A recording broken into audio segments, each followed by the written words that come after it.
Olá, amigos do MEFA. Vamos a esse novo encontro, continuar estudando a doutrina espírita. No encontro passado nós finalizamos, essa parte introdutória da reencarnação. E agora a gente vai falar um pouquinho de pluralidade dos mundos habitados. Então a gente vai falar um pouquinho, sobre a existência e formação de diversas categorias dos mundos habitados. O primeiro tema vai ser sobre o fluido cósmico universal. Mas antes de iniciarmos, vamos levar o nosso pensamento ao nosso Mestre Jesus, agradecer o dom da vida, essa oportunidade bendita de estarmos aqui fazendo estudo dessa doutrina que vem trazer esclarecimento, vem trazer conforto e vem nos esforçar, que a gente insista no estudo, principalmente do Evangelho de Cristo. Que assim seja. Pessoal, vou ser bem sincero, esse tema já é um tema um pouco mais enjoado. A gente hoje basicamente vai fazer a leitura de algumas partes do capítulo 6 do livro A Gênese. Lembrem, o livro A Gênese é o Pentateuco, também faz parte do Pentateuco, kardecista, essa obra aqui, tá? Que é de importante também. Eu estou fazendo a leitura dela, desde o início. Até tenho que retomar, faz uns dias que eu dei uma paradinha, tenho que retomar a leitura dela. Espero que vocês também estejam fazendo as leituras aí da doutrina espírita, seja da parte de Kardec ou de outros livros espíritas aí, a fim de continuar esse caminhar aí que vai nos acompanhar até a gente desencarnar. E provavelmente continuaremos ele na erraticidade, do outro lado, e quando retornarmos, quem sabe, vamos estar novamente fazendo estudo. Então é um tema um pouco mais complexo, muito conceitual, então a gente é um tema um pouco mais enjoado mesmo, mas faz necessário para a gente compreender. Todo o arcabouço é espírita, não adianta a gente, que eu já expliquei aqui, a gente está estudando o alicerce, então não adianta a gente só estudar temas que nos apetecem mais, eu particularmente adoro estudar sobre reencarnação, que nós já vimos. Os temas ligados ao Evangelho do Cristo sempre são bem interessantes, mais direcionado à questão da conduta moral, de como devemos proceder. Tem também a comunicação dos espíritos, vários outros temas da doutrina, que a gente já tem acompanhado aí, Então nós já falamos bastante de reencarnação, nós falamos já... Estou dando uma olhadinha aqui, a comunicabilidade dos espíritos, que essa parte de comunicabilidade muita gente gosta. Se procura o espiritismo em razão disso, Sobre a progressão dos espíritos nós já estudamos também, Bastante sobre os espíritos, natureza, tudo isso. E hoje a gente vai falar um pouquinho de pluralidade. Estão vendo lá no fundo, acho que está aparecendo aí na imagem, se aparecer, aquela lá é a Cote, tá? A gatinha mais uma, que são 3 gatos. Então de vez em quando eles aparecem nos nossos encontros. Vamos lá. Então vamos falar um pouquinho de fluido cósmico universal, a Gênese, tá? Quem tiver tá no capítulo 6 e aqui em especial a gente vai estar lendo uma parte do item 10. Os espíritos superiores nos esclarecem que há um fluido etéreo que enche o espaço e penetra os corpos. Esse fluido é o éter ou matéria cósmica primitiva, geradora do mundo e dos seres. São-lhe inerentes as forças que presidiram às metamorfoses da matéria, as leis imutáveis e necessárias que regem o mundo. Essas múltiplas forças, indefinidamente variadas segundo as combinações da matéria, localizadas segundo as massas, diversificadas em seus modos de ação, segundo as circunstâncias e os meios, são conhecidas na Terra sob os nomes de gravidade, coesão, afinidade, atração, magnetismo e eletricidade ativa. Os movimentos vibratórios do agente são conhecidos sob os nomes de som, calor, luz, etc. Em outros mundos, elas se apresentam sobre outros aspectos, revelam outros caracteres desconhecidos na Terra e na imensa amplidão dos céus. Forças em número indefinido se têm desenvolvido numa escala inimaginável, cuja grandeza tão incapazes somos de avaliar, como é o crustáceo no fundo do oceano, para aprender a universalidade dos fenômenos terrestres. Ora, assim como sua alma é uma substância simples, primitiva, geradora de todos os corpos, mas diversificados em suas combinações, também todas essas forças dependem de uma lei universal diversificada em seus efeitos e que, pelo desígnios eternos, foi soberanamente imposta à criação para imprimir harmonia e estabilidade. Então, o fluido, né, o fluido cósmico universal é um fluido etéreo que enche o espaço e penetra o corpus, tá? Esse fluido é o éter, ou matéria cósmica primitiva e geradora dos mundos e dos seres, tá? Então, é um fluido que está aí em todos os aspectos. Por isso que a gente está iniciando a pluralidade dos mundos. Então, a gente vai compreender que tudo faz parte de uma lei só, uma lei divina sobre a égide de um único ser, né? A gente já estudou aqui o que é Deus, né? A gente dentro do espiritismo tenta nem personificar, né? Então, esse fluido, ele vai fazer acontecer tudo, né? Durante todo esse universo, e isso vai justificar as polaridades do mundo, tá? Então, a grande diversidade de corpos materiais existentes no universo, inclusive no nosso planeta, é porque, sendo em número ilimitado as forças que han presidido as suas transformações e as condições em que elas se produziram, também as várias combinações da matéria não podiam deixar de ser ilimitadas. Logo, quer a substância que se considere pertença aos fluidos propriamente dito, isto é, aos corpos imponderáveis, quer revista os caracteres e as propriedades ordinárias da matéria. Não há em todo o universo não uma única substância primitiva. O cosmo ou matéria cosmo dos uranógrafos. Uranografia é quem estuda astronomia, tá?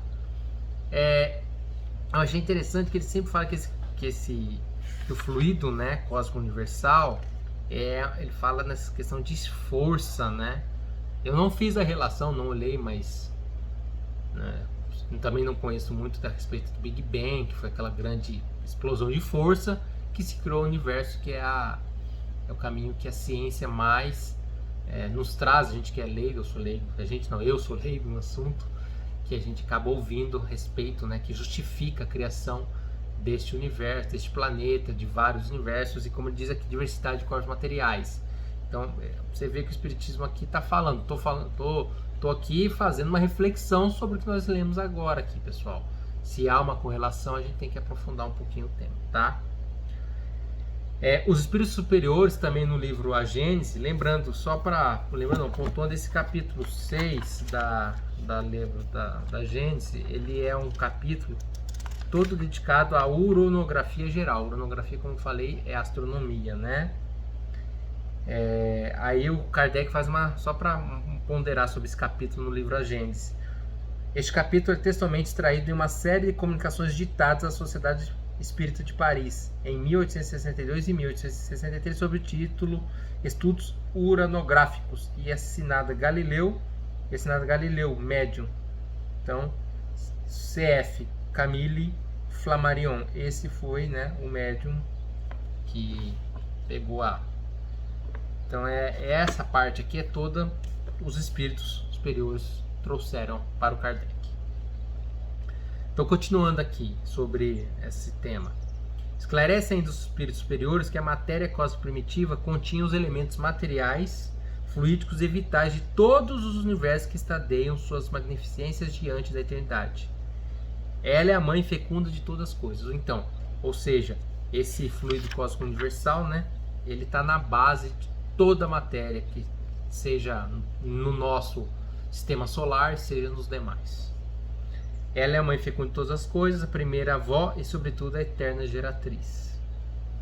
Absolutamente não desapareceu essa substância de onde provém as esferas siderais. Não morreu essa potência, pois que ainda incessantemente dá à luz novas criações e incessantemente recebe reconstituídos os princípios dos mundos que se apagam no livro eterno. Se não me engano, tem alguma coisa de fato também, estudo, né, pela ciência, de que o universo sempre está se expandindo, ele não está estático, né? Como eu disse, como leigo, um pouquinho que a gente escuta do lado da ciência, que parece que há uma relação. A substância etérea, mais ou menos rarefeita, que se difunde pelos espaços interplanetários. Esse fluido cósmico que enche o mundo, mais ou menos rarefeito, nas regiões imensas, opulentas de aglomerações de estrelas, mais ou menos condensando onde o céu astral ainda não brilha, mais ou menos modificado por diversas combinações de acordo com as localidades da extensão. Nada mais é do que a substância primitiva onde residem as forças universais, de onde a natureza há de tirado todas as coisas. Então é a força primitiva, né? Então o fluido cósmico universal é essa força primitiva que faz nascer o nosso planeta como todo o sistema solar e mais, né, todo o universo. O espírito de André Luiz, na obra Evolução em Dois Mundos, também falou um pouquinho desse assunto, né? Evolução em Dois Mundos é psicografado pelo Chico, tá bom? O espírito de André Luiz elucida que no fluido cósmico, entendido como sendo plasma divino, hausto do Criador ou força nervosa do todo sábio, vibram e vivem constelações sóis, mundos e seres, como peixes no oceano. Nessa substância original, ao influxo do próprio Senhor Supremo, operam as inteligências divinas a ele agregadas, em processo de comunhão indescritível, tudo interligado, comunhão, extraindo desse hálito espiritual os celeiros da energia com que constrói os sistemas da imensidade, em serviço de cocriação em plano maior, de conformidade com os desígnios do Todo Misericordioso, que faz deles agentes orientadores da criação excelsa. Então, ela é o fluido cósmico, né? Ele traz aqui como uma força, né, primitiva do Criador, né, de todo o sábio, aqui, ou da figura de Deus. Então, o fluido cósmico é entendido como sendo o princípio limitar do universo. Então, ou seja, a gente está vendo que ele sempre está ligado ao elemento inicial do universo, tá?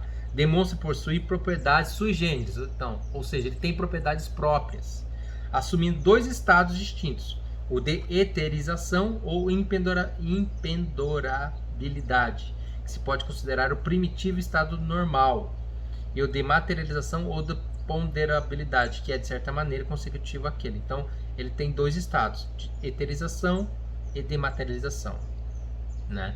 O ponto intermédio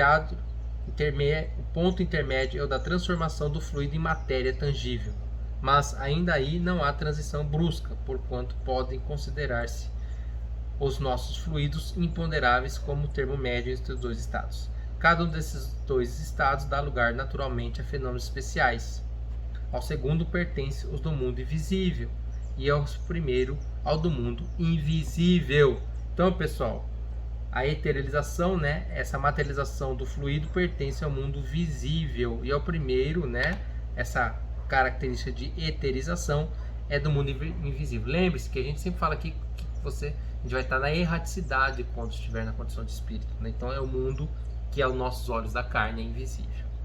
Os chamados fenômenos materiais são da alçada da ciência propriamente dita. Os outros, qualificados de fenômenos espirituais ou psíquicos, porque se ligam de modo especial às existências dos espíritos, cabem nas atribuições do espiritismo. Como, porém, a vida espiritual e a vida corporal se acham incessantemente em contato, os fenômenos das duas categorias muitas vezes se produzem simultaneamente. No estado de encarnação, o homem somente pode perceber os fenômenos psíquicos que se prendem à vida corpórea. Então, aqui encarnado, a gente teria a compreensão, conseguiríamos o contato com o fluido cósmico que é mais materializado, né? Como a gente falou aqui, né? Como a gente disse sobre os nomes de gravidade, eletricidade, magnetismo, né? Então, no estado de encarnação, o homem somente pode perceber os fenômenos psíquicos que se prendem à vida corpórea. Os domínios espirituais escapam aos sentidos materiais e só podem ser percebidos pelo estado do espírito. Então, tem as propriedades do fluido cósmico enquanto eterização, a gente só vai perceber, nós só percebemos como estamos na erraticidade, ou seja, desencarnado. Aí ele fala aqui, ó, no estado de eterização, o fluido cósmico não é uniforme, sem deixar de ser etéreo, sofre modificações tão variadas em gênero e mais numerosas talvez do que no estado de matéria tangível. Essas modificações constituem fluidos distintos que, embora procedentes do mesmo princípio, são dotados de propriedades especiais e dão lugar aos fenômenos peculiares ao mundo invisível. Dentro da relatividade de tudo, esses fluidos têm para os espíritos, que também são fluídicos, uma aparência tão material quanto a dos objetos tangíveis para os encarnados, e são para eles o que são para nós as substâncias do mundo terrestre. Eles os elaboram e combinam para produzir determinados efeitos, como fazem os homens com seus materiais, ainda que por processos diferentes. Então, no estado de erraticidade, né, lá na eterização, a gente estando como espírito, a gente vai ver, né, vai ter o contato com esse fluido espiritual, tá? Então, pessoal, devido à natureza e o tipo de forças, né, que atuam, esses elementos fluidos do mundo espiritual escapam aos nossos instrumentos de análise e à percepção de nossos sentidos, feitos para perceberem a matéria tangível e não a matéria etérea. Tá ok? Então, o fluido cósmico universal, ele está na essência, né, da criação do universo. Ele provém de Deus, evidente. Ele tem essas particularidades aí. Beleza? Como eu disse, é uma matéria, confesso que eu acho ela muito mais truncada, talvez para a gente tratar até num tema de aula presencial, de bate-papo. É uma matéria que engessa muito, né? Complicado. Eu acho que até eu preciso conhecer mais esse assunto até para ver se transmitir melhor, mas eu tô gatinhando aqui na compreensão dessa matéria específica. Mas a gente está aqui, né, trazendo o tema. Quem tiver a oportunidade de ler sobre esse assunto lá na Livro a gente leia, para você também compreender mais. E mais à frente a gente vai, quando tratarmos aqui, né, continuarmos o estudo da pluralidade dos mundos, né, que a gente vai falar um pouquinho dos elementos gerais dos matéria e espírito novamente. Vamos falar sobre um pouquinho de matéria e espírito. Vamos falar da formação dos mundos, tá? Vamos falar do reino da natureza, mineral, vegetal, animal, nominal. Esse tema aqui, como ele é essência, é importante. Beleza? E para a gente finalizar esse encontro, na próxima aula a gente vai falar um pouquinho sobre um subproduto do fluido cósmico, que é o princípio ou fluido vital, tá? A gente fala desse assunto na próxima aula, que é do livro dos Espíritos, algumas questões. Então, para a gente finalizar, Joana de Ângeles, Jesus e Atualidade, falar um pouquinho sobre Jesus em segurança. Compreendendo o primitismo que se debatia a humanidade do seu tempo, Jesus percebeu quão difícil seria a implantação da paz nos corações e quantas lágrimas seriam vertidas a de fim de que tal acontecesse. Não é só lá naquela época dele não, infelizmente, né? Mais de 2000 anos, o primitismo da humanidade de hoje parece equivalente. Por essa razão, previu as catástrofes e hecatombes que as criaturas desencadeariam, bem como as incontáveis aflições que se imporiam, aprendendo lentamente o respeito pela vida, conforme relata o seu discípulo no sermão profético. Ofereceu, porém, uma perspectiva de paz ao afirmar que aquele que perseverar até o fim será salvo. Então a gente tem que perseverar, pessoal, por mais que às vezes é difícil. Tem momentos, tem dias de desânimo total. Acho que todo mundo tem esse momento de desgosto, de desânimo, de cansaço. E não sei se é um efeito psicológico, a gente vai chegando no final do ano. Por mais que a questão só, né, do nosso planeta dar a volta ao Sol, e a história continua, dia 1º de janeiro, 2 de janeiro não muda nada, do dia 30, 31 de dezembro. Mas o efeito psicológico parece que pega a gente fica cansado, né? Mas a gente tem que perseverar. A salvação aqui deve ser tomada como um estado de consciência tranquila, de autodescobrimento, em que o mundo interior assoma, governando os impulsos ordenados e harmonizando o indivíduo. Autodescobrimento, tá, pessoal? Isso que vai nos salvar, a gente tem que se conhecer. Salvo está aquele que sabe quem é, o que veio fazer no mundo, como realizá-lo e confiante entrega-se à realização do compromisso estabelecido. Salvo está aquele que sabe quem é, o que veio fazer no mundo, como realizá-lo. A responsabilidade faculta-lhe segurança relativa para o desempenho da atividade a que se vincula. Cada pessoa tem um compromisso específico na vida e com a vida. Jesus nos demonstrou e o seu foi de construção do reino de Deus na terra. Então, qual foi o compromisso de Jesus? A construção do reino de Deus na terra. Não se deteve e nunca postergou essa realização.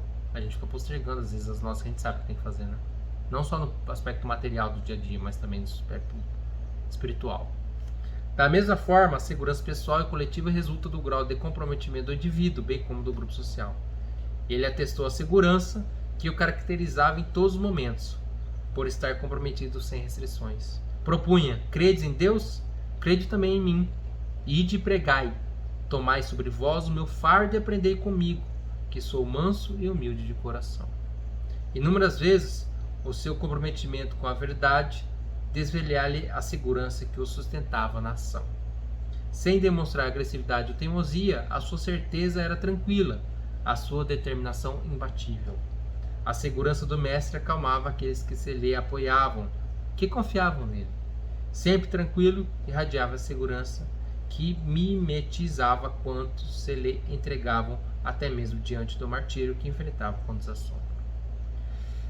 Então, pessoal, salvo está aquele que sabe quem é, o que veio fazer no mundo e como realizá-lo. Cada pessoa tem um compromisso específico na vida e com a vida. Obrigado a todos, que Deus os abençoe, continuem firmes e fortes. Até a próxima, um abraço.